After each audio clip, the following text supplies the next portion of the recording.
ভয়ানক রাতের সেই ভৌতিক গল্প। অবিনাশ যখন বিমানবন্দরে নামে তখন রাত হয়ে গেছে। বেশ অনেকদিন পরে বাবা মা আর ভাইয়ের সাথে দেখা হবে ভেবেই মনটা খুশিতে নেচে ওঠে।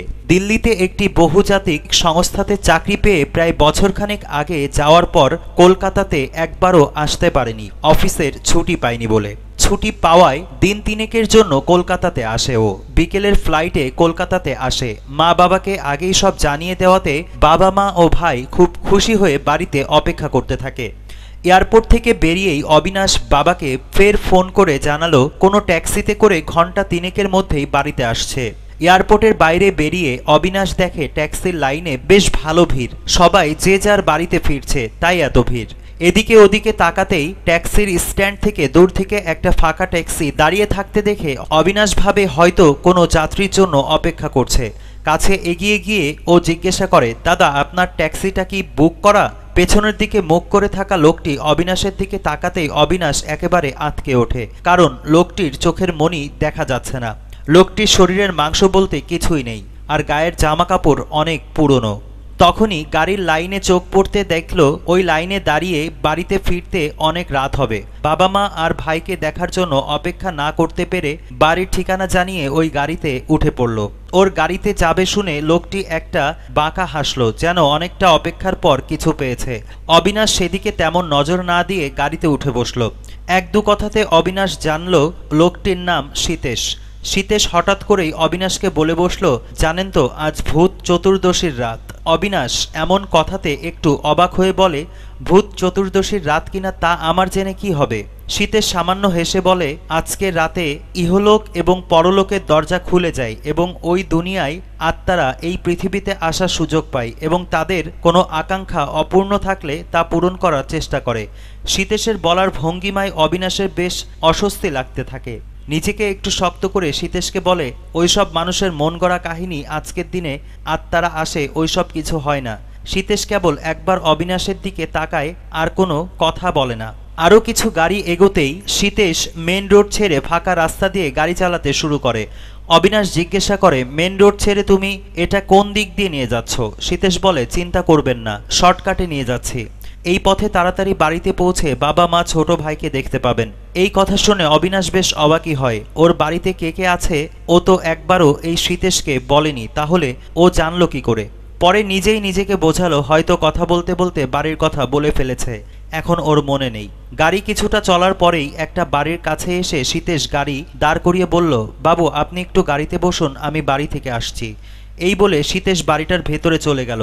অবিনাশ গাড়িতে বসেই দেখল সীতেশের বাড়িটা ছোট কিন্তু বেশ সুন্দর। টুনি লাইট এবং বাইরে ছোট ছোট প্রদীপ জ্বলছে। বেশ অনেকক্ষণ বসে থাকার পরেও নিজের বাড়ি পৌঁছাতে দেরি হচ্ছে।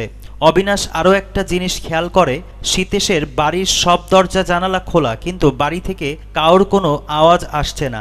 অবিনাশ ঠিক করে সীতেশের বাড়ির ভিতরে ঢুকে দেখবে ও এখনো আসছে না কেন। গাড়ি থেকে নেমে এদিক ওদিক তাকাতেই অবিনাশ দেখল সীতেশের বাড়ির আশেপাশে আর একটা বাড়ি নেই, কেবল বড় বড় গাছপালা আর একটা কবরখানা। অবিনাশ সীতেশের নাম ধরে ডাকতে ডাকতে বাড়িটার ভেতরে গিয়ে ঢুকলো। বাড়িতে ঢুকতেই অবিনাশ ধাঁধাতে পড়ে গেল। বাইরে থেকে যে বাড়িটা লাইট প্রদীপ দিয়ে এত সুন্দর করে সাজানো, আর সেই বাড়িটার ভেতরে একই অবস্থা। চারপাশে মাকড়সার জাল, জিনিসের ওপরে দীর্ঘদিনের জমে থাকা ধুলো আর বিকট গন্ধ, যার ফলে অবিনাশের দুপুরে করা লাঞ্চের খাবার যেন বমি হয়ে বেরিয়ে আসছে। এমন সময় যে দরজা দিয়ে অবিনাশ সীতেশের ঘরে ঢুকেছিল সেটাও হঠাৎ শব্দ করে বন্ধ হয়ে গেল। চারিপাশে এখন কেবল অন্ধকার। এইবার সত্যি সত্যি অবিনাশের ভয় করতে শুরু করছে। পকেট থেকে মোবাইল বের করে তার টর্চ লাইট জ্বালিয়ে ঘরের এক পাশ থেকে অন্য পাশে ঘোরাতে ঘোরাতে সীতেশের নাম ধরে ডাকতে শুরু করে। ঘরের এক কোণে টর্চের আলো পড়তেই অবিনাশের শরীরে বরফকুচি বয়ে যায়। ও দেখে ঘরের এক কোণে সীতেশ দাঁড়িয়ে আছে। এ কোন সীতেশ? ওর মাথাটা সামনের দিকে হলেও শরীরটা পেছনের দিকে। দুটি চোখের মনি বলে কিছুই নেই, শুধু অন্ধকার। পা দুটি বাঁকা, আর হাতে একটা ধারালো ছুরি, যাতে শুকিয়ে যাওয়া রক্ত লেগে আছে। সেই অবস্থায় সীতেশ হাসতে হাসতে বলে, বলেছিলাম যে ভূত চতুর্দশীর রাতে আত্মারা পৃথিবীতে ফিরে আসে, যেমন আমি প্রতি বছর এই দিনে ফিরে আসি। অবিনাশ কাঁপতে কাঁপতে বলে, তবে তুমি কি ইচ্ছে করে আমাকে এখানে এনেছো? সীতেশ জানায়, প্রতি বছর ভূত চতুর্দশীর রাতে আমি একজন জীবিত মানুষের রক্ত পান করি, আর 5 জন জীবিত মানুষের রক্ত পান করলে আমি শয়তানের আশীর্বাদ পাবো। আর অমরত্ব পেয়ে যাব। মরার আগেও আমি এই কাজ করে গেছি। তখন রক্তহীন মৃতদেহ মাটিতে পুঁতে দিতাম। কয়েক বছর আগে গাড়ি অ্যাক্সিডেন্টে মরার পরেও প্রতি বছর এই ভূত চতুর্দশীর রাতে পৃথিবীতে ফিরে আসি, আর তোর মতোই কাউকে আমার এই বাড়িতে নিয়ে এসে তার গলা কেটে রক্তপান করি। অবিনাশের এখন মাথা ঘুরছে। তা সত্ত্বেও দরজা দিয়ে পালানোর চেষ্টা করতে যাবে দেখে আগেই সীতেশ না পরলোকের কেউ দরজার দিক থেকেই হাতে সেই শুকিয়ে যাওয়া ধারালো ছুরি নিয়ে এগিয়ে আসছে। আর তারপরেই সব শেষ।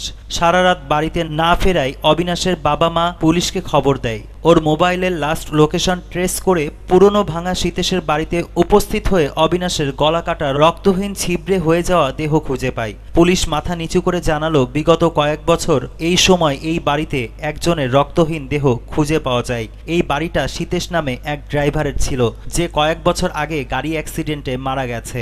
আর তবে থেকেই এই বাড়িটা ফাঁকা পড়ে আছে। কিন্তু কিভাবে এখানে ওই সময়টাতেই মৃতদেহ আসে কেউ বুঝতে পারে না।